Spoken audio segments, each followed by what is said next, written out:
On October the 12th, 1885, a British Royal Navy patrol intercepted a drifting cargo ship named the Demeter off the coast of Australia.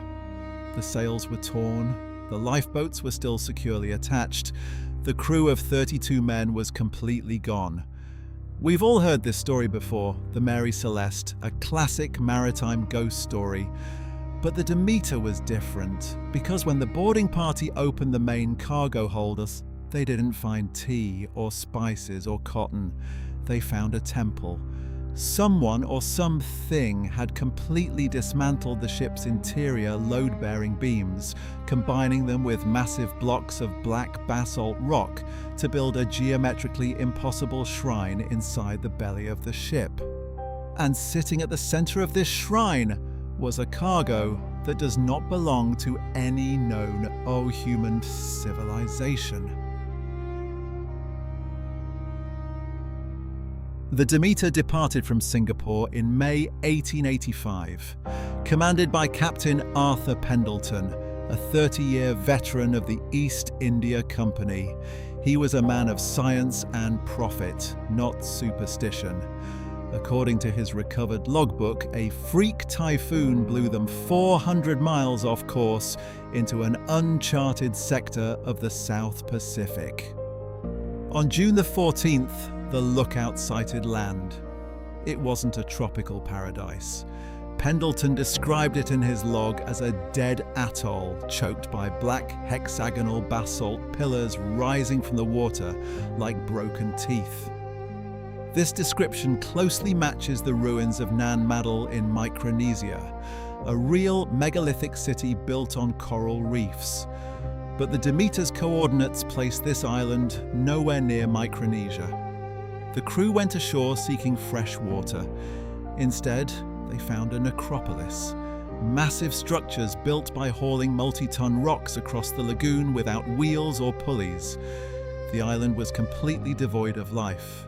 No birds, no insects, just the deafening howl of the wind through the stone corridors. In the center of the island, they found a sunken, flooded courtyard. At the bottom of the shallow water lay 6 statues.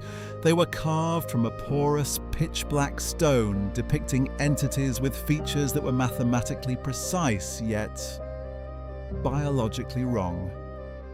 Pendleton, seeing a financial opportunity to sell these artifacts to the British Museum, made a fateful decision. He ordered his men to hoist the statues aboard.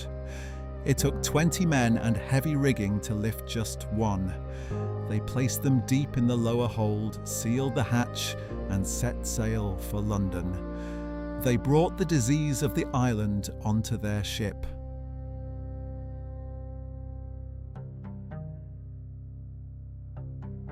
At sea, a wooden ship is a living entity. It groans with the waves, it breathes with the wind.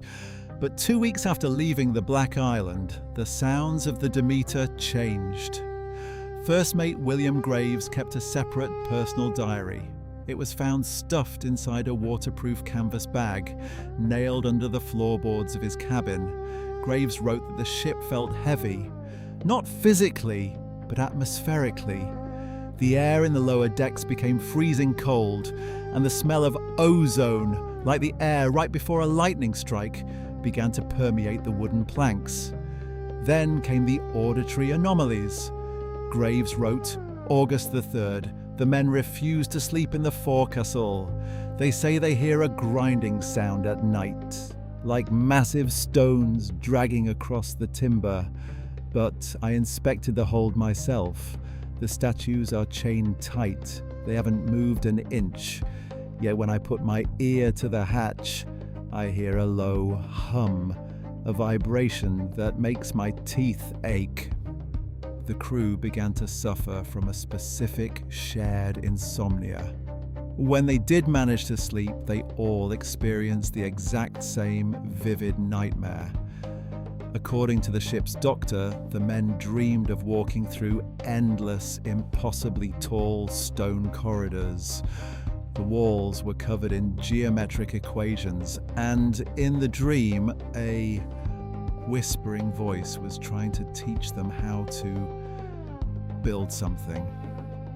The architecture of their dreams was bleeding into reality. It was a mimetic virus, an idea so toxic it rewrites the human brain to serve its purpose.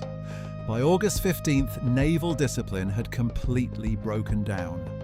The ship's carpenter, a man named Elias, was found carving bizarre right-angled geometric patterns into the ship's mainmast with a pocket knife. His hands were bleeding. When Captain Pendleton ordered him to stop, Elias simply pointed at his carvings and said, "They don't like the shape of our ship, Captain. The angles are wrong. The wood is too soft. We have to fix the angles so they can breathe." The next morning, the padlock on the main cargo hold was found broken. The crew had gone down to meet their cargo. The true horror of the Demeter is not that the crew was attacked by a sea monster. The horror is what they willingly did to themselves. On August 22nd, according to Pendleton's final frantic log entries, the crew simply stopped sailing the ship. They abandoned the wheel. They went down into the hold with axes, heavy saws, and crowbars. They weren't trying to sink the ship, they were redecorating. When the boarding party from the Royal Navy finally entered the hold months later, they documented the scene with early magnesium flash photography. The official photos are sealed under the Official Secrets Act in the National Archives, but the inspector's written reports are chillingly detailed. The crew had systematically dismantled the internal load-bearing ribs of the Demeter. They used the ship's own structural timbers to construct bizarre, non-Euclidean arches around the 6 black statues. They had somehow rearranged the heavy basalt blocks, moving tons of stone entirely by hand, to create an exact miniature replica of the sunken courtyard they had found on the island.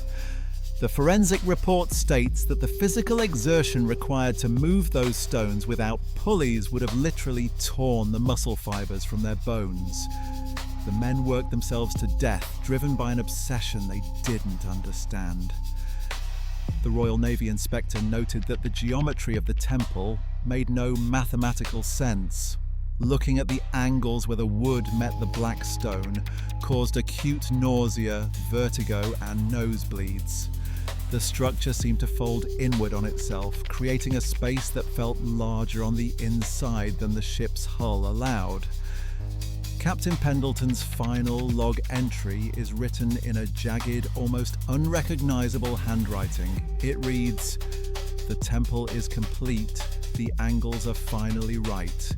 They are awake now. The sea is calling us to walk the stone paths. The door is open. We are going down to meet the architects." The 32 men of the Demeter didn't jump off the ship in a blind panic. The physical evidence, orderly rows of boots left on the deck, suggests they calmly walked out of the lower cargo doors, stepping straight into the crushing depths of the Pacific Ocean, fully believing they were walking down a grand stone corridor. The British Admiralty knew they couldn't bring the Demeter into port. The architecture inside was infectious. They quietly scuttled the ship.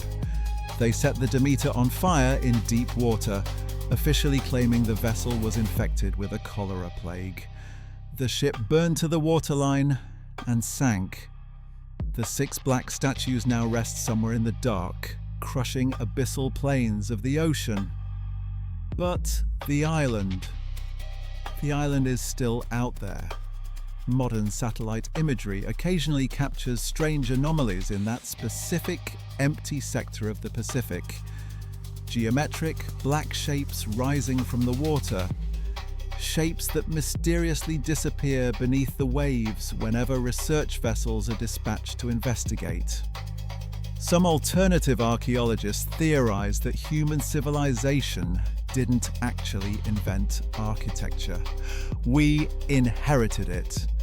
And there are older, darker blueprints hidden in the oceans waiting to be remembered by susceptible minds. So, the next time you walk into a massive ancient cathedral or a towering brutalist concrete monument, pay attention to how the angles make you feel. Does the stone make you feel incredibly small? Does it feel like the geometry is watching you? If you ever start hearing a low hum coming from the walls, it might be time to leave. Now, I have a question for you. If you found a forgotten ancient artifact that promised to show you the true secrets of the universe, but the price was your sanity, would you bring it home? Tell me your choice in the comments. The most intriguing answer gets pinned. If this nautical nightmare chilled you to the bone, hit the like button. It helps us fund the next expedition, and subscribe to Static Archive. The truth is out there, and we are digging it up. Stay curious, but stay safe.